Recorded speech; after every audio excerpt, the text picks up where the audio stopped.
Je vous souhaite la bienvenue. Je me disais que s'il y avait des gens qui étaient là de passage, mais on est entre personnes qui se connaissent bien et qui sont là régulièrement. Que la grâce et la paix nous soient données de la part de Dieu, le Père, et de son Fils, Jésus-Christ. Je voulais aussi vous inviter à vous regarder de part et d'autre pour vous bénir les uns les autres, mais c'est tout juste si vous avez quelqu'un à votre gauche et quelqu'un à votre droite. Mais ça ne fait rien. Bénissons-nous les uns les autres dans le nom du Seigneur. Je vous invite à prier. Seigneur, nous te remercions de pouvoir être rassemblés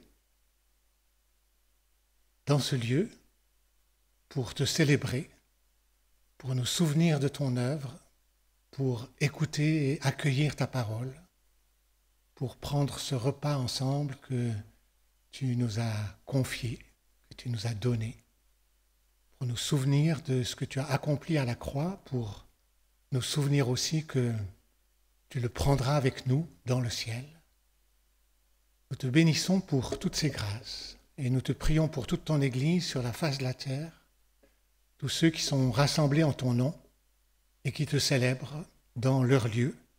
Nous te prions aussi pour ceux qui sont isolés, ceux qui sont retenus par la maladie, ceux qui sont isolés par la persécution. Seigneur, soutiens et bénis tes enfants sur toute la face de la terre et donne-nous d'honorer ton nom par nos vies et par nos paroles et par nos actes. Au nom de Jésus. Amen.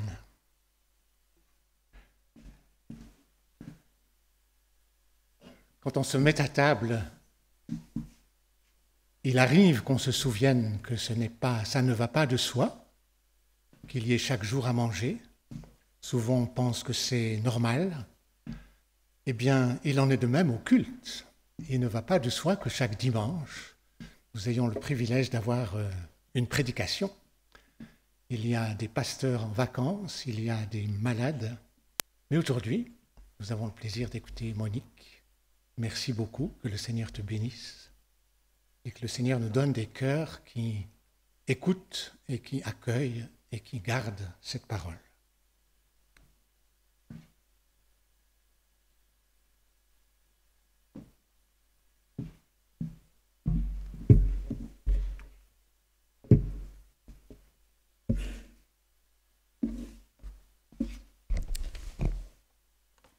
Bonjour à toutes et à tous.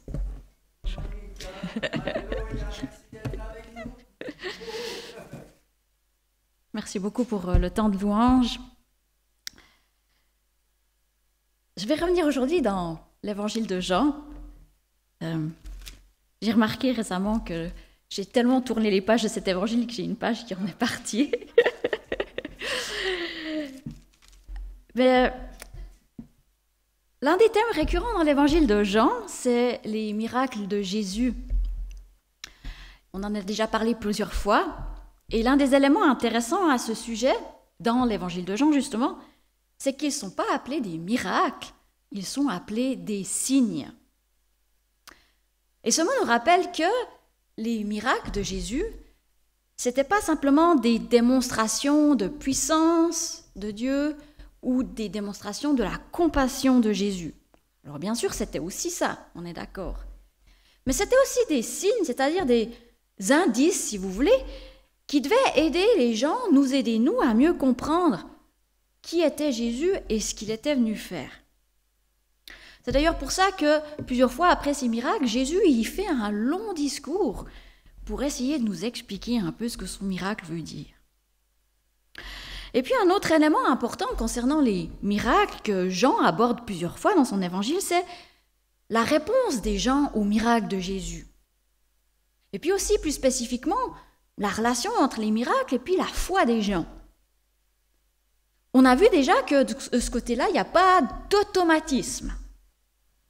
Parfois, les miracles de Jésus semblent bel et bien conduire les gens à la foi, fortifier la foi de ses disciples.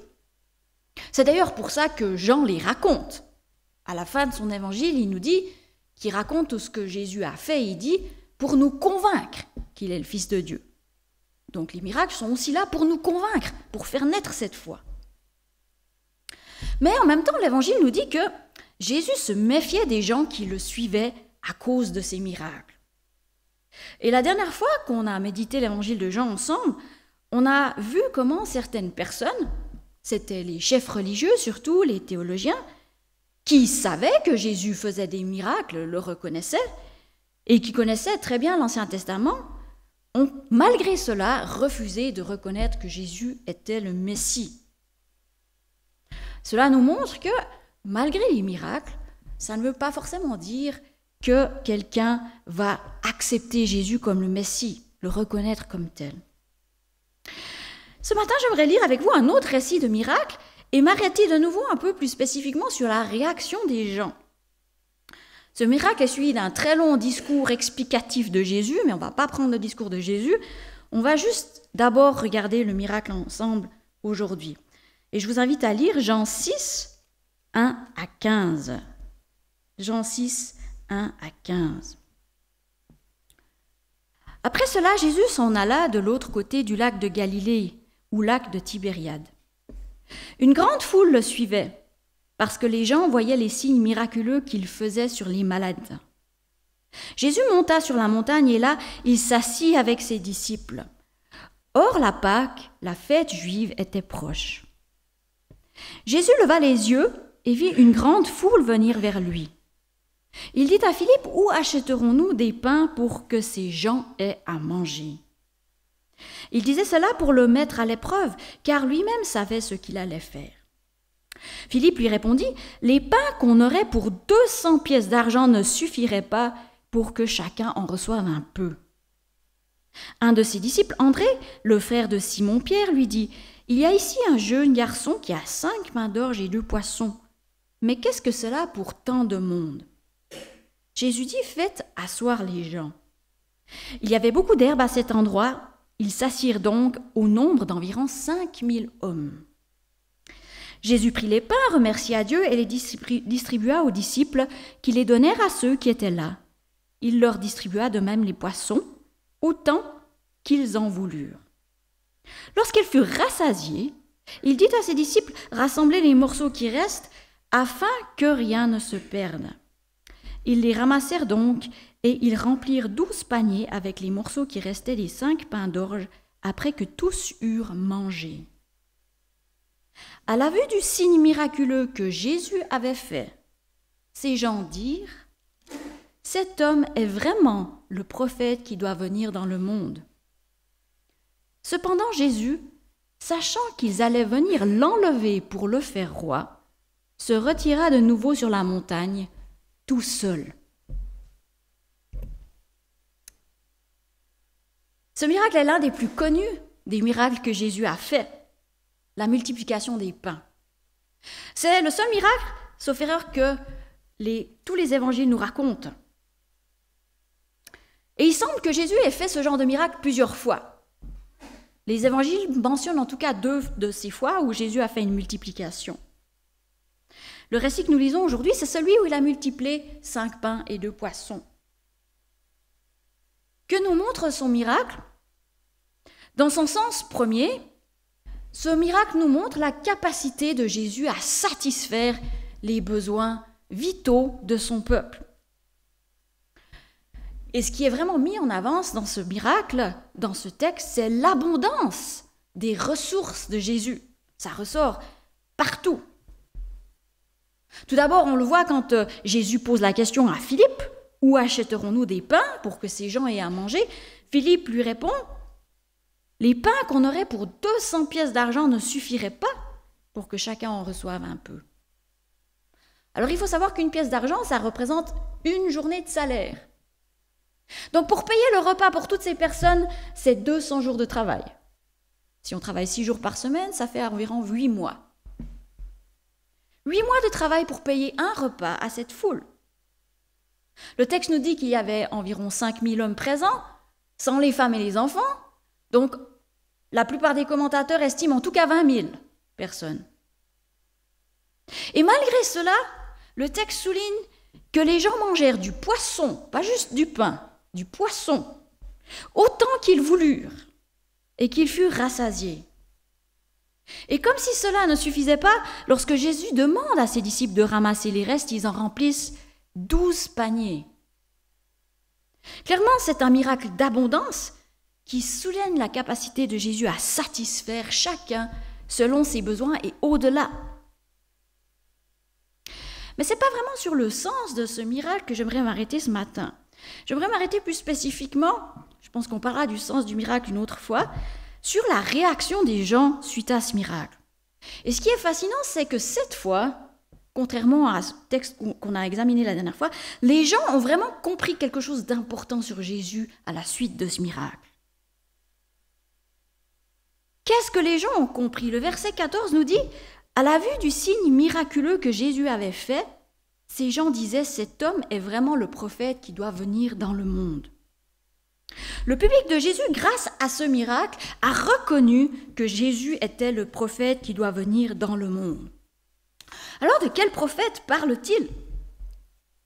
Très certainement qu'il s'agit d'une prophétie célèbre faite par Moïse dans le Deutéronome. Moïse y évoque le fait qu'un jour, après sa mort, Dieu va susciter un autre prophète qui sera comme lui. Il faut savoir que Moïse, dans la tradition juive, c'est quelqu'un d'extrêmement important qui n'a jamais eu son pareil. Moïse fut un prophète très particulier. Par sa main, Dieu a délivré Israël de l'esclavage. Par sa main, Dieu lui a donné la loi. Dieu parlait par la bouche de Moïse. Et il lui parlait, il nous a dit, face à face. Il n'y a personne dans l'histoire d'Israël qui a été comme ça. Dans Deutéronome 34, après la mort de Moïse, nous lisons « Il n'a plus surgi en Israël de prophète semblable à Moïse, que l'Éternel connaissait face à face. Personne ne peut lui être comparé pour tous les signes et les miracles que Dieu l'a envoyé faire en Égypte contre le Pharaon, contre ses serviteurs et contre tout son pays. Pour tous les actes terrifiants que Moïse a accomplis avec puissance sous les yeux de tout Israël. » Moïse était donc unique, et pourtant, lui-même, Moïse avait prophétisé qu'un jour Dieu allait susciter un prophète comme lui. Dans Deutéronome 18, nous lisons « L'Éternel, ton Dieu, fera surgir pour toi et du milieu de toi, parmi tes frères, un prophète comme moi. C'est lui que vous devrez écouter. L'Éternel m'a dit, je ferai surgir pour eux du milieu de leurs frères un prophète comme toi, Moïse. Je mettrai mes paroles dans sa bouche. Il leur dira tout ce que j'ordonnerai. » Cette prophétie était connue parmi les Juifs. Et ils en avaient conclu qu'un jour, une sorte de nouveau Moïse allait apparaître. Et les gens qui ont assisté au miracle de Jésus ce jour-là, ils ont compris. Ils ont compris, c'est lui le nouveau Moïse. Alors pourquoi est-ce qu'ils ont compris ça? Comment est-ce qu'on en a déduit que c'était le nouveau Moïse? Eh bien parce que le miracle que Jésus fait ici, c'est un miracle qui rappelle le miracle de la manne que Dieu avait fait par la main de Moïse pendant l'Exode pour nourrir son peuple. Souvenez-vous, après la traversée de la mer Rouge, les Israélites ont voyagé dans le désert. Ils y sont finalement restés 40 ans. Comment ont-ils survécu ces 40 ans? Grâce à la manne que Dieu faisait tomber jour après jour du ciel. La manne pour les Israélites, c'était le pain du ciel que Dieu leur avait fourni pour qu'ils puissent survivre. Et dans Jean 6, qu'est-ce qu'on a? Jésus dans un lieu désert qui nourrit une foule de milliers de personnes. En plus, les 12 corbeilles remplies de restes, ça nous fait vraiment penser aux 12 tribus d'Israël. Et puis souvenez-vous, le texte nous dit que c'était tout près de la fête de la Pâque juive. Donc à cette époque, au moment où Jésus fait ce miracle, les Juifs sont en train de se remémorer la Pâque. Ils sont en train de lire l'Exode. Ils sont en train de lire les Israélites qui sortent, qui vont dans le désert et Dieu qui donne la manne par Moïse. Et là, Jésus fait un miracle extrêmement similaire. Alors quand Jésus fait ce miracle, il multiplie des pains, c'est du pain miraculeux si vous voulez. Ils le reconnaissent. Beaucoup des Juifs avaient aussi compris que le prophète comme Moïse qui devait venir, et le Messie n'était qu'une seule personne. Ils avaient compris que ce nouveau Moïse, en fait, c'était aussi le Messie, le fils de David, le roi futur qui devait venir. Et c'est pour ça que lorsque Jésus a fait ce miracle, non seulement ils ont dit « Ah, c'est le prophète qu'on attend », mais ils ont voulu le faire roi, parce qu'ils ont compris que Jésus, c'était ce roi. Il y a donc quelque chose de vraiment très positif et même d'extraordinaire dans ce texte d'aujourd'hui. Ces gens n'ont pas réagi comme les chefs religieux, qui ont vu les miracles, mais ont quand même rejeté Jésus comme Messie, qui ont refusé de croire qu'il était envoyé par Dieu. Non, les gens ont fait la bonne conclusion, c'est lui. Et pourtant, malgré cette illumination et cette compréhension correcte des prophéties et du miracle, la fin de notre texte nous montre qu'ils n'ont pas réagi comme ils auraient dû, qu'il y a quand même un problème dans leur réaction face à ce miracle. Alors qu'est-ce que les gens ont mal compris? Qu'est-ce qu'ils ont fait de faux? Nous voyons ce qu'ils ont fait de faux finalement au verset 14. Dans le verset 14, nous lisons « Cependant Jésus, sachant qu'ils allaient venir l'enlever pour le faire roi, se retira de nouveau sur la montagne tout seul. » Autrement dit, ces gens ont compris que Jésus était le roi annoncé. La foule a bien compris ça. Et puis, elle a décidé de le faire roi elle-même. Ils voulaient l'enlever pour le faire roi, nous dit le texte. Or, la réaction de Jésus montre très clairement que ce n'est pas du tout la réaction qu'ils voulaient de leur part. Donc, ils ont compris juste qui était Jésus, en tout cas en partie, mais ils n'ont pas entrepris ce qu'il fallait de juste. Alors, comment comprendre cette situation? D'un côté, il me semble que l'action de la foule, de vouloir faire Jésus roi, ça semble assez logique. Alors bon, c'est vrai que proclamer Jésus roi, comme ça, publiquement, ça allait attirer des conflits avec les autorités romaines. On peut s'imaginer que s'ils avaient vraiment pu faire ça, les Romains seraient intervenus tout de suite. Mais en fait, je suspecte que cette foule avait décidé, ok, on a enfin un leader, même si les Romains interviennent, nous on a nos armes, on se prépare à cette rébellion depuis longtemps, on va gérer. Ou alors ils se sont dit, cet homme il fait des miracles. Cet homme, c'est le nouveau Moïse. C'est lui qui va chasser ces Romains. Il va faire des miracles pour les chasser. Proclamons le roi. Ça me semble assez logique finalement. Si cet homme, c'est un nouveau Moïse, celui qui a délivré le peuple d'Israël de l'esclavage des Égyptiens, ça semblait assez logique de penser que Jésus allait délivrer Israël de la main des Romains. Et puis si Jésus, c'est le Messie, le fils de David, ça semblait assez logique finalement de penser que ce Jésus, il serait comme David, un roi guerrier qui chasserait les Philistins, qui mettrait à mort Goliath, qui allait chasser tous les ennemis d'Israël. Et puis honnêtement, dans l'Ancien Testament, il y a quand même beaucoup de prophéties qui parlent du Messie comme celui qui domine sur ses ennemis, qui apporte la paix à Israël, la prospérité. Donc entre la connaissance de ces prophéties, de l'histoire d'Israël, et puis les signes miraculeux que fait Jésus, il me semble que c'est assez logique qu'ils aient voulu le faire roi. Ils croyaient que Jésus était le Messie. Et peut-être même qu'ils croyaient que Jésus allait utiliser ces miracles pour, se proclamer roi, établir son royaume, établir le royaume de Dieu. Et pourtant, leur réaction n'est pas juste. Visiblement, ce n'est pas ce que Jésus attend d'eux. Alors, quelle est l'erreur de raisonnement qu'ils font? Et il me semble que le verset 14 nous donne une piste. On y lit que les gens voulaient enlever Jésus pour le faire roi. Les mots utilisés sont très forts. Il nous a dit qu'ils voulaient enlever Jésus. C'est presque le mot « attraper » qui est employé.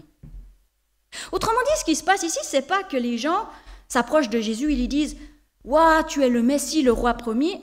On est là, on veut te soutenir. On aimerait te proclamer roi. Qu'est-ce que tu en penses? Quels sont tes projets ?» Ce n'est pas ce qu'ils ont fait. Non, le texte nous dit qu'ils veulent enlever Jésus. Ils veulent le forcer à être proclamé roi. Et puis, il y a quelque chose d'extrêmement ironique ici. Parce qu'ils reconnaissent que Jésus, c'est le roi promis. Là, ils ont tout juste. Mais il ne le traite pas vraiment comme roi parce qu'il ne lui demande même pas son avis. Il ne le traite pas comme le souverain qu'il est. Si Jésus il est roi, c'est lui qui commande. Si Jésus est roi, c'est lui qui doit décider ce qu'il faut faire. Ce n'est pas à eux de prendre ces décisions. Le fait même qu'il s'imagine pouvoir enlever Jésus et le faire roi montre qu'il n'est finalement pas vraiment le roi. En tout cas, qu'ils ne lui reconnaissent pas autant d'autorité qu'il ne le devrait. Leur erreur, c'est que bien qu'ils aient reconnu Jésus comme le Messie, le roi promis, et bien qu'ils connaissent les prophéties concernant la restauration d'Israël, tout ça c'était juste. Mais ils ont oublié que finalement c'est Dieu qui décide quand et comment il réalise ces prophéties. Oui, Jésus est le roi promis, c'est juste, il est le nouveau Moïse. Il est le libérateur, le restaurateur d'Israël. Mais la façon et le temps auquel il va exécuter ses promesses lui appartiennent. La réalité, c'est que pour vraiment libérer Israël, Jésus doit faire quelque chose de beaucoup plus profond et difficile que de chasser les Romains. Pour qu'Israël ait vraiment la paix, pour qu'Israël n'ait plus jamais faim et soif, il doit faire quelque chose qui échappe à ces gens qui veulent le faire roi. Il doit mourir sur cette croix. Et Jésus va passer tout le reste du chapitre 6 à essayer d'expliquer ça. Alors, quel enseignement pouvons-nous retirer de ce texte pour nous aujourd'hui? Et vraiment, je sais que je me concentre uniquement sur la réaction des gens. On aura d'autres choses à dire sur le miracle une autre fois. Il me semble qu'il y a deux enseignements qu'on peut en retirer. Un pour nos vies personnelles et un autre plus général. Comme on l'a vu, il y a une grande ironie dans ce texte, car le miracle de Jésus a pour résultat le fait que les gens le reconnaissent comme roi d'Israël, promis par les prophètes. Les gens comprennent quelque chose de juste et de profond sur Jésus. Non seulement ça, mais ils semblent vraiment croire les prophéties de l'Ancien Testament. Et ils croient que Dieu va intervenir au travers de Jésus. Ils croient tout ça. En plus, ils semblent assez prêts, en tout cas en théorie, à accepter Jésus comme le roi. Moi, j'ai un peu l'impression qu'ils sont chrétiens. Ils sont appelés disciples dans la suite du passage. Pourtant, leurs actions ne sont pas celles que Jésus leur demande. Donc l'ironie, c'est qu'ils reconnaissent, ils ont vraiment compris quelque chose de profond sur Jésus, mais ils ne le traitent pas comme roi. Ils le reconnaissent comme roi, mais ils ne le traitent pas comme roi. Ils veulent l'enlever pour accomplir les projets du Seigneur à leur façon. C'est les projets du Seigneur, mais à leur façon. Et en tant que chrétiens, on court, je crois, tous le risque d'avoir ce genre d'attitude des fois par rapport au Seigneur. Alors, on confesse, on croit que Jésus est le Messie, le roi des rois, le Seigneur des seigneurs. On connaît les prophéties, les promesses des Écritures.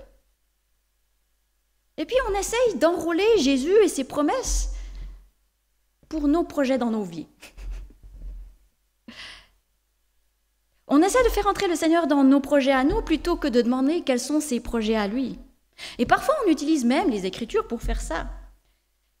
On oublie que oui, Dieu veut réaliser ses promesses, ses prophéties, ses bons projets pour nous dans nos vies, mais à sa façon et selon son calendrier. Et souvent, sa façon et son calendrier, ce n'est pas les nôtres. On oublie qu'il est roi, il est Seigneur, et jamais on ne le manipule. On peut discuter avec lui, on peut parler avec lui, comme Abraham discute avec son Dieu. Il y a même un petit peu de marchandage, on a l'impression. Mais on ne manipule pas Dieu. Alors, ne me méprenez pas, Dieu va réaliser ses promesses dans nos vies. Les Écritures vont s'accomplir. La foule avait raison. Jésus est le prophète comme Moïse. Jésus est le Messie promis. Il est le roi d'Israël.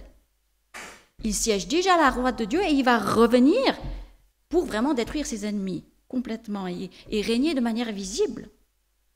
Donc les prophéties de l'Ancien Testament sont vraies, mais la façon dont Dieu allait les réaliser et le moment où il allait les réaliser était différent de leur conception. La foule ne se rendait pas compte que la seule façon pour Dieu d'accomplir ses promesses, c'était d'abord de régler le problème du péché au milieu de son peuple. Et nous aussi, dans notre vie personnelle, prenons garde de ne pas seulement reconnaître Jésus comme roi, mais vraiment de le traiter comme roi. Jésus va accomplir ses promesses pour nous dans nos vies, mais à sa façon, selon son calendrier. Comme Fernand nous le rappelait la semaine passée, Dieu est au ciel et nous sur la terre. La foi en Jésus, c'est pas faire entrer Jésus dans nos projets, même si c'est des bons projets. Mais c'est entrer dans ses projets à lui, à sa façon, à lui. Et puis le deuxième enseignement que je vois de manière un petit peu plus générale dans ce passage pour nous, c'est qu'il me semble qu'il y a un avertissement aussi pour nous concernant la façon dont nous interprétons les prophéties. Nous vivons dans des temps troublés et en tant que chrétiens, nous avons des prophéties dans les Écritures concernant les temps derniers. Et parfois aussi, des chrétiens contemporains eux-mêmes donnent des prophéties concernant la crise ou l'avenir. Et il est bien que nous soyons attentifs à ces choses-là. Mais notre texte, il me semble, nous rappelle aussi que même avec les Écritures, même avec les prophéties, il est souvent difficile d'anticiper la façon dont Dieu va agir et les accomplir. Les Juifs de l'époque de Jésus avaient des prophéties concernant le Messie. Ils les étudiaient. Mais malgré tout, ils n'ont pas du tout anticipé le fait que leur Messie allait devoir mourir sur une croix pour accomplir ces prophéties. En fait, leurs réactions et leurs actions, lorsqu'ils ont reconnu que la prophétie du Messie s'était accomplie en Jésus, n'a pas été ce que Dieu voulait d'eux. Il me semble donc que ce texte nous montre qu'on peut connaître une prophétie. On peut même parfois reconnaître son accomplissement, mais pas toujours réagir de la bonne façon. Donc il me semble que par rapport aux prophéties, y compris les prophéties des derniers temps, nous sommes appelés à être prudents. Prudents quant à nos interprétations, humbles aussi, et réaliser que Dieu reste souverain et que la façon dont il va accomplir ses plans et ses promesses et ses prophéties, c'est pas forcément la façon dont nous on imagine. Très souvent, la façon de Dieu, c'est pas la façon des hommes. Très souvent, le calendrier de Dieu, c'est pas le calendrier des hommes. Même avec les Écritures, on peut pas tout savoir, on peut pas tout anticiper. Notre rôle, c'est vraiment de le reconnaître comme souverain et finalement de nous mettre à son écoute, je crois. Et quand nous réalisons qu'il y a des prophéties qui s'accomplissent, lui demander « Ok Seigneur, qu'est-ce que tu veux de nous ?» Et non pas nous commencer à faire des projets ou à accomplir les plans du Seigneur par nos moyens. Je vous invite à un instant de silence et à la prière.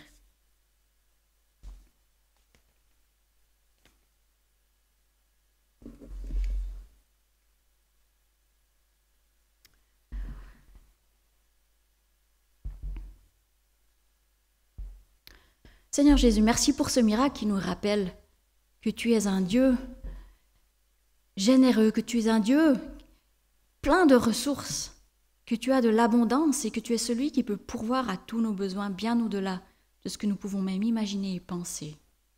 Merci parce que tu connais tous nos besoins, même nos besoins physiques, comme celui de manger. Merci parce que tu es celui qui pourvoit. Merci pour ta compassion que ce miracle nous rappelle. Seigneur, nous confessons que tu es le roi des rois, que tu es celui qui pourvoit à nos besoins. Et nous te prions que tu nous aides, Seigneur, à être à ton écoute, à être ouvert, à te demander quels sont tes projets à toi, Seigneur, à entrer dans tes projets à toi, et non pas à essayer de t'attirer dans nos projets à nous, Seigneur. Seigneur, donne-nous du discernement, afin que nous puissions discerner le chemin sur lequel tu nous conduis, afin que nous puissions aussi discerner les temps autour de nous, Seigneur. Montre-nous ce que tu veux que nous fassions, Seigneur. Seigneur, merci parce que tu es souverain. Merci parce que comme nous l'avons aussi chanté, Seigneur, ta volonté est la meilleure, Seigneur. Tes plans sont les meilleurs. Et même si ce ne sont pas toujours les mêmes plans ou les mêmes façons, le même calendrier, Seigneur, toi tu sais toutes choses et ce que tu fais, c'est mieux, Seigneur.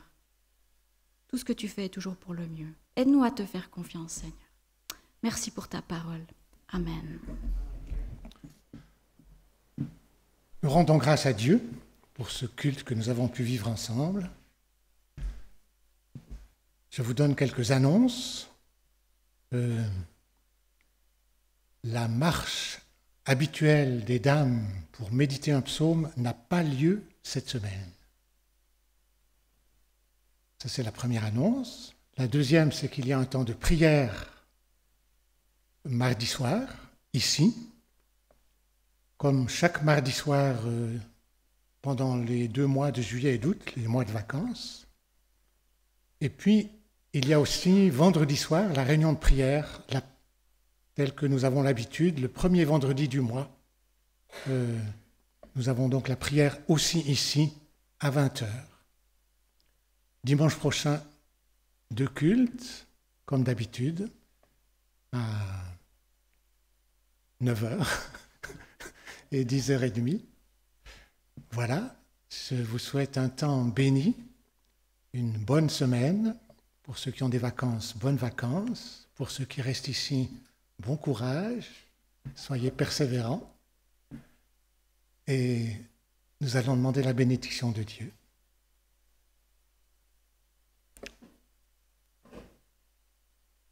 Notre Père, nous te rendons grâce pour ce que nous avons pu vivre ensemble, ta parole que nous avons pu accueillir, ce repas que nous avons pris ensemble en ton nom. Nous voulons demander ta grâce et ta bénédiction sur chacun de nous, sur nos familles, sur nos amis, sur les membres de cette communauté qui sont absents aujourd'hui. Seigneur, bénis-les les uns et les autres là où ils sont, accompagne-les, garde-les en toi. Et nous aussi, Seigneur, nous nous confions en toi, que tu nous gardes dans ta paix et dans ta grâce, au nom de Jésus. Amen. Un bon dimanche à vous.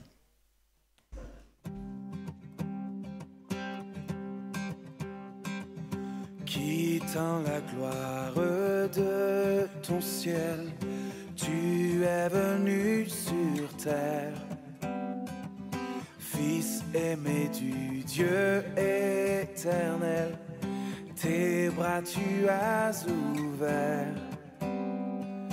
Ta grâce a bouleversé le cours de notre humanité.